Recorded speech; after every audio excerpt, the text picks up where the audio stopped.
showing Prince Philip and his private secretary cavorting with bare-breasted women. Scenes of the duo on an official tour of the Commonwealth have become one of the most controversial episodes of hit TV drama The Crown. Most shockingly, they culminate in an extraordinary letter written by the private secretary, Commander Mike Parker, in which he suggests Philip's solo tour of Australia and the South Pacific in 1956 July was a 5-month stag night with whores in every port. As a result, Commander Parker not only loses his job, but is divorced by his wife Eileen. The only problem with this gripping tale, it is almost entirely false. The events are made up, the letter doesn't exist, and never did. This is not the first complaint about inaccuracy in the Netflix drama, starring Claire Foy and Matt Smith, which has so far followed the fortunes of the royal family over 3 decades. Yet this latest resort to fiction has had a devastating effect on one family in particular, that of the late Commander Parker. His children are furious not only that their father has been branded an adulterer who is forced from his job, but, it is implied, someone who helped to procure women for Philip behind the back of the Queen. Last night, Commander Parker's son Michael denounced the series as rubbish, insisting his father was more of a prude than a philanderer. He said the family were keeping the episode a secret from the woman at the center of the storyline, their 94-year-old mother. "I can't believe they've portrayed my father like this," said Mr. Parker, 73, from his home in Hampshire. "He was an honorable man and looked after Philip very well. There is no evidence," he said, "it would have been very unlike my father. We are not telling my mother about this film as we know that she will hate it. She suffers from anxiety and this would cause her a lot of distress. My sister is seething about how inaccurate it is. She told me, it's terrible for the family. It paints both our parents in such a bad light." The complaints are backed by royal biographer Hugo Vickers, author of The Crown, Truth and Fiction.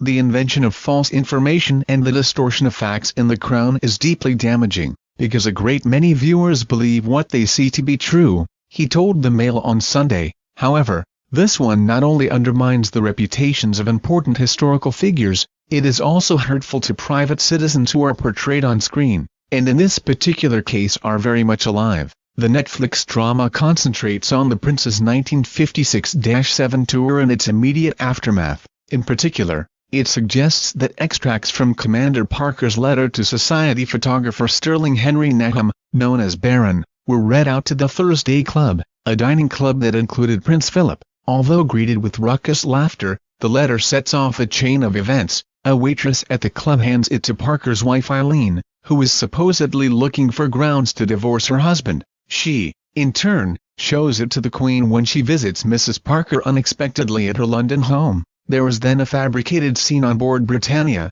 in which an angry Prince Philip informs Mike Parker, "You know the rules," and demands his instant resignation, says Mr. Vickers. The implication is that Commander Parker must pay for his indiscretion in writing the letter. He is shown leaving Britannia in Gibraltar and Parker's wife, meanwhile, sues for divorce. Again, the drama is inaccurate. This is untrue since Mrs. Parker did not institute divorce proceedings at the time, though she did wish to separate, says Mr. Vickers. Another fabricated scene shows Eileen Parker getting hold of a girl who works at the Thursday Club, and asking her for evidence against her husband. In due course the girl hands over the made-up letter. A further nonsense has the Queen ordering a car to take her to the Parkers' London home, where she waits in the back seat until Mrs. Parker arrives. She appeals to her not to divorce her husband. Mrs. Parker produces the made-up letter to show the Queen what has allegedly been going on, and then declares she has already sacrificed enough for the royal family, adding, "I've had enough of doing favors for you people." Clearly there was no such visit. As if it weren't enough, Mrs. Parker is portrayed as cold and dismissive. According to Mr. Vickers, the errors in The Crown are legion. The series chooses more or less to ignore the official stopovers on Prince Philip's tour as they headed to Australia for the opening of the Olympics in Melbourne. He says, "They make it appear that Prince Philip hated formality and was only happy playing games such as cricket and tug-of-war. There are scenes with him watching bare-breasted girls dancing and even dancing himself. There is a hazy scene of a man shot at dusk descending onto one of these women for sex. It is hard to identify this figure, but it looks like Mike Parker, based on no evidence whatsoever. What is true, however, is that there was a close and trusting relationship between Prince Philip and Commander Parker. The two met in 1942 when they were sub-lieutenants in the Royal Navy, heading the destroyers HMS Lauderdale and HMS Wallace, which were on convoy duty patrolling the east coast of Britain. Parker fell in love with his wife, then Eileen Allen, at around the same time. She had been a member of the Women's Royal Naval Service, known as the Wrens, and the only child of the owner of the Gurrick Ropework Company in Ayrshire. My mother was a Wrens driver in Troon, says Michael Parker. She joined underage to avoid the munitions factory, which was an unpleasant place to work. She was driving him from a ship to his digs. She also met the actor James Robertson Justice. Apparently, the two men fought over my mother and my father. The couple married in 1943, by which stage Parker was first lieutenant on the destroyer HMS Wessex. Prince Philip, meanwhile, was on its sister ship, Whelp. Both were part of the 27th Destroyer Flotilla, which sailed to the Pacific in time for the Japanese surrender in September 1945. The two men became firm friends on shore leave in North Africa and Australia. Commander Parker later insisted that, although surrounded by armfuls of girls, the two men had behaved properly. Of course, we had fun in North Africa, but never anything outrageous, he said. We'd drink together and then we'd go and have a bloody good meal. People are always asking, did you go to the local estaminets and screw everything in sight?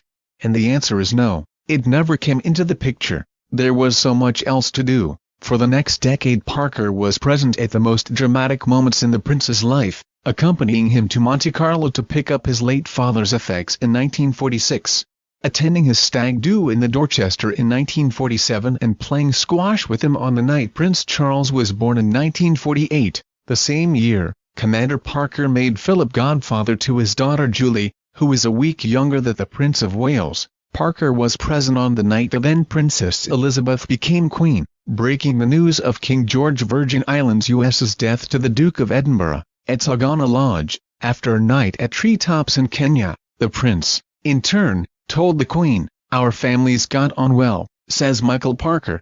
"We used to go to Buckingham Palace parties and my parents would have them over to dinner before she became queen." The truth about his parents' marriage, he believes, is that it disintegrated because of the amount of time they spent apart. "It is no secret our parents had an unhappy marriage," he says.